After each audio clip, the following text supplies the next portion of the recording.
ओम नमः सिद्धिभ्यः। ओम नमः सिद्धिभ्यः। मंगलम भगवान वीरो मंगलम गोतमो गणी मंगलम कुंद कुंद्यार्यो जैन धर्मोस्त मंगलम शर्व मंगल मांगल्यम सर्व कल्याणिकारिकम प्रधानम शर्विधर्मानाम जैनम जयतु साहसीनम जैनम जयतु साहसीनम जैनम जयतु साहसीनम।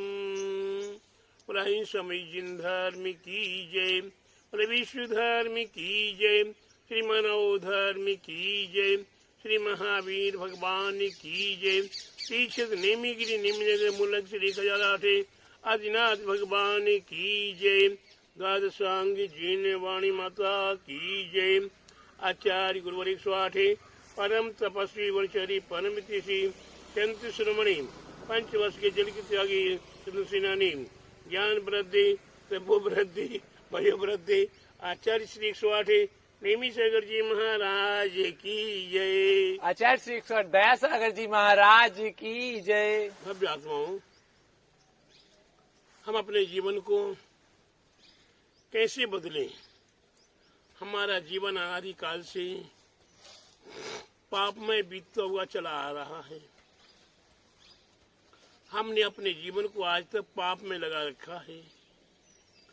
पाप का ही हम अनुभव कर रहे हैं, पापाचार में ही रत हैं। सारा संसार आज पाप की गर्त में डूबा हुआ है।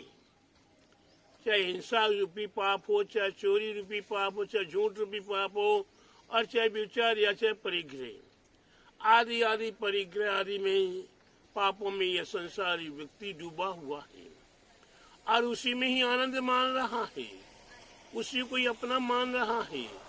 लेकिन प्यारे बंधुओं, हमें अपने आप पर थोड़ी देर के लिए पल भर विचार करना है कि अगर हमें अपने जीवन को बदलना है तो क्या करना पड़ेगा।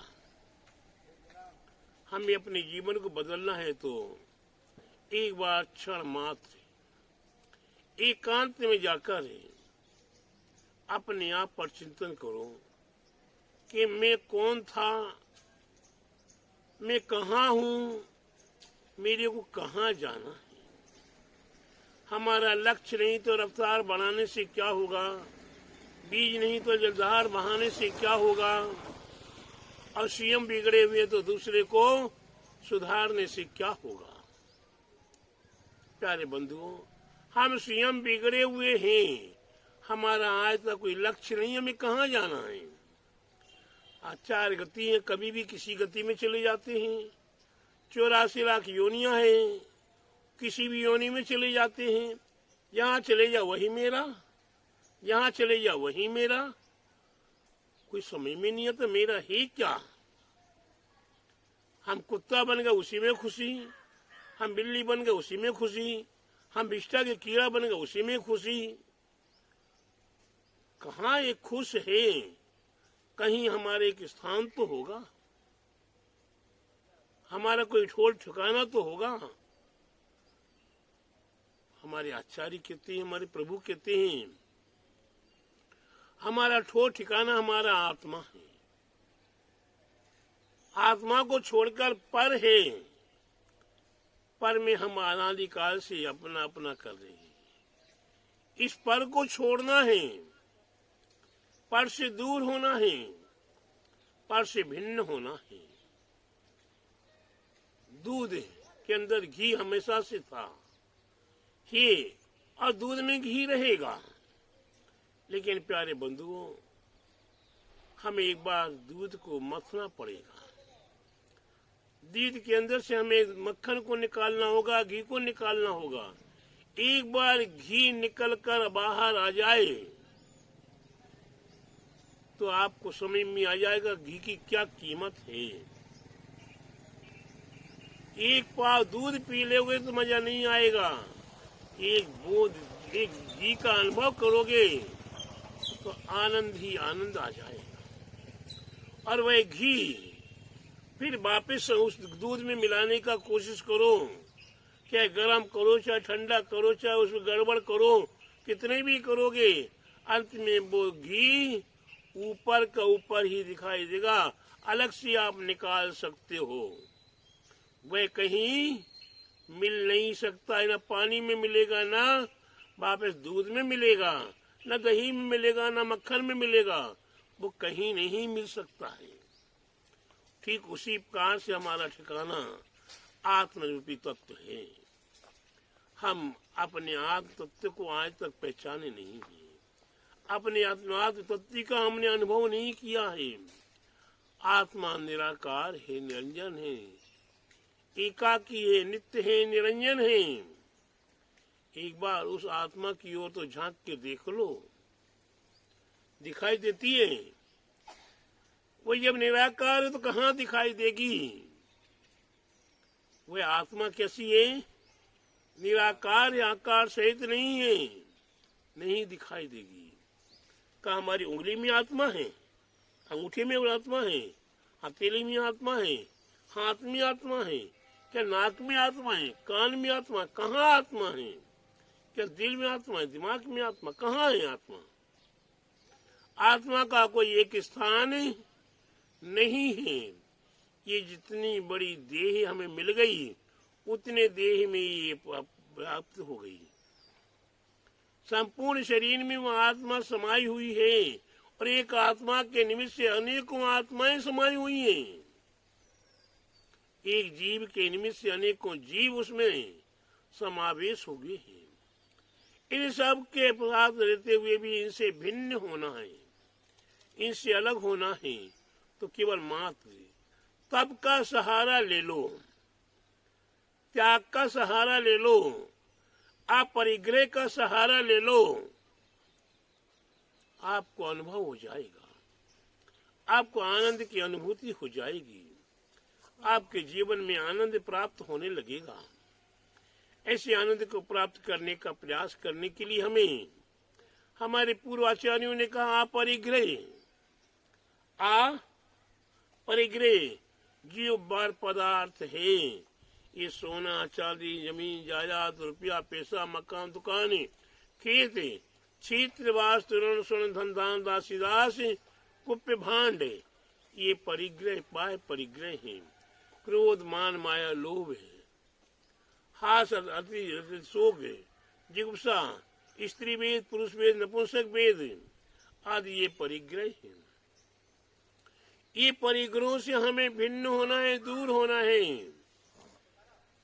लेकिन आज आप किसी को देखो, किसी को देखो, तनक से में क्रोध आ जाता है, तनक से में मान आ जाता है, तनक से में मायाचारी करने के भाव हो जाते हैं, और तनक से में लोभ, मेरा कुछ नहीं है, न मैं लेके आया था न लेके जाऊंगा, लेकिन पर पदार्थ को देख के लोभ जाग जाता है। ये मेरा, ये मेरा, ये मेरा। अरे भाई मेरा मेरा, हमने मेला समझ के छोड़ा है। हमने बढ़िया खीर पूरी पकवान खाया था, मैंने हलवा पूरी रबड़ी मलाई खाई थी, और उसे थोड़ी देर में या संध्या काल में या प्रातः काल में हम उसे मल के रूप में छोड़ के आ गए। फिर उसमें कभी आपने कहा कि ये इसमें मेरा हलवा पूरी रबड़ी है? मेरा, मेरा और मेला, प्यारे बंधु, ये गंदगी है जिसे आप मेरा मेरा कह रहे हो।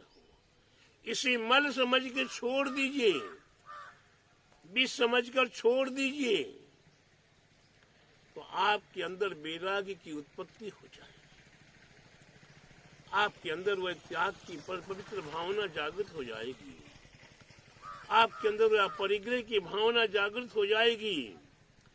और एक बार आप पवित्र संसार में आप परिग्रह की भावना जागृत हो गई, तो फिर प्यारे बंधु नहीं कह सकता हूँ कितना आनंद आपको आएगा।